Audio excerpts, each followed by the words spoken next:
Well, here we are for Saturday's racing, as it's really the last big weekend before the Cheltenham Festival. All the big stables have their guns loaded, the ships fueled and horse boxes cleaned out. So it's wheels greased and ready to go for the big event at headquarters. But do remember, we'll have every race, every day covered here at ULO. This weekend sees us all over the place, as I'm up on town moor at Doncaster, Jaysella stays close to home at Newbury, while of course Caroline is on familiar territory at Navan. But before then, we must check in on Kobe, who has hot-footed it over from Hong Kong to Medan for the best of the turf races this weekend.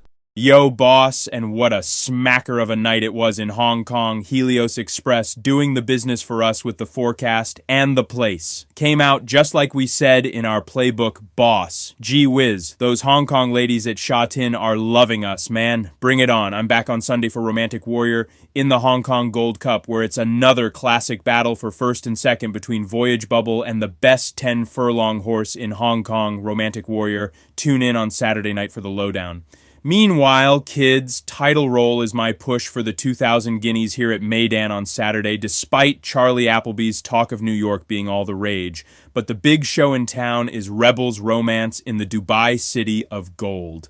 Gotta be top of your list, man, back in Hong Kong for Sunday, so it's a busy one, but hey, who's complaining? Thank you, Kobe. We'll all be tuning in from over here, and I'll for one be looking forward to Romantic Warrior on Sunday morning. Now, to get things underway at Doncaster, I do think that it will be worth taking a chance on Kim Bailey's Cool Anna. 2 from 2 this term, it is a bit of a step up in class, but since coming over from Rachel O'Neill in Ireland out of point to point, she's done nothing wrong despite looking a bit novicey at times. I suppose that Emmett Mullins' Bararua will be high on the shortlist, with Willie Mullins' nephew known for his canny placing, while informed Dan Skelton has a big couple of weeks ahead of him. So Broomfield Adera could join the party. Cool Anna gets the nudge for me, with Bararua the danger, in an intriguing little opener. Now, we must get over to Caroline at Navan for her nap and next best. Why, thank you, boss. Well, now, I was big on Jacob's Ladder for the Barberstown handicap chase at the Dublin Racing Festival, and he did it nicely for me. I'll let you all into a bit of a secret, but I did get a nice anti-post at 9-2 taken out toward the end of January, so an SP of 2-1 on the day made it a little pleaser for me. I guess we'll be getting nowhere near that this time, but Jacob's Ladder won by 5 lengths from Gordon Elliott's Golden Joy, so I'm thinking he can come on again, now back in a Grade 3. Willie Mullins's Port Julian beat Caroline Bamboo in a beginner's chase the last day, so gets on my list, while John McConnell's intense approach looks useful. Jacob's Ladder to progress again under the brilliant Jack Kennedy. For my next best, look no further than Founder 50, I'll say, for this Webster Cup chase. Though no match for Willie Mullins' Madgebro in the Dublin chase the last day, this must be a whole lot easier, with stablemate better days ahead, and Willie Mullins' pair of St Sam and James Du Burleigh, the only others declared. For me, Founder 50 may be just a snake's sliver, short of Grade 1 class, but is the one to beat at this level. That'll be my pick for the Webster chase. Thank you, Caroline, but earlier on I will be on King's Threshold for the Grimthorpe. Well, top weight for Emma Lavell's King's Threshold, but I would say that all in all that is justified. Now having won 5 from 14 over fences, and definitely coming into his best. At this time of year, I can see King's Threshold getting this trip as he did so well at Newbury last time out to land the Mandarin chase back in December. Anthony Honeyball's pair of Jasmine de Grugy and Dartmoor Pirate both hold claims, with Dartmoor Pirate's course win last month particularly noted. King Turgeon has been in some tougher races this term, so would be my each-way angle. But it's King's Threshold for the win, for me. And now let us get down to Jaysella at Newbury Park.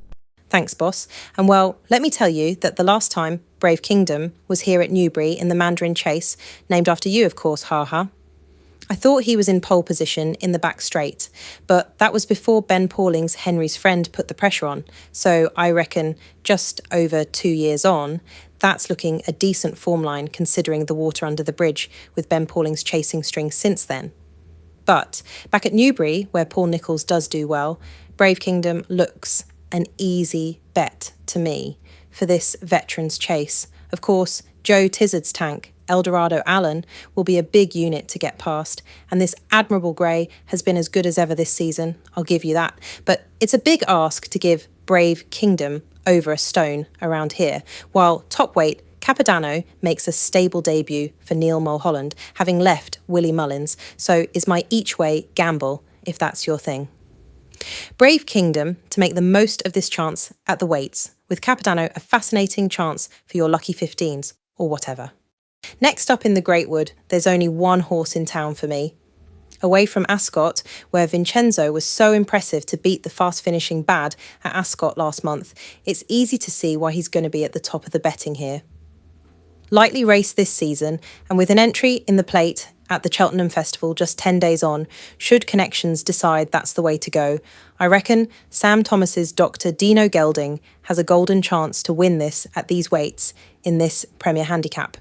Record speaks for itself in my book. And with 3 wins and 4 seconds from just 8 starts over, fences means he's hardly over-raced, plus with 3 runners-up spots at headquarters. Is this a warm-up for a return to Pressbury Park? Whatever. I think he'll knock the spots off top-weight Twin Jets, who's going to be right there if staying on his feet this time, and a forecast on these two does tickle my fancy. That's it. All I've got to say about the feature. Trust me, if you dare, boys.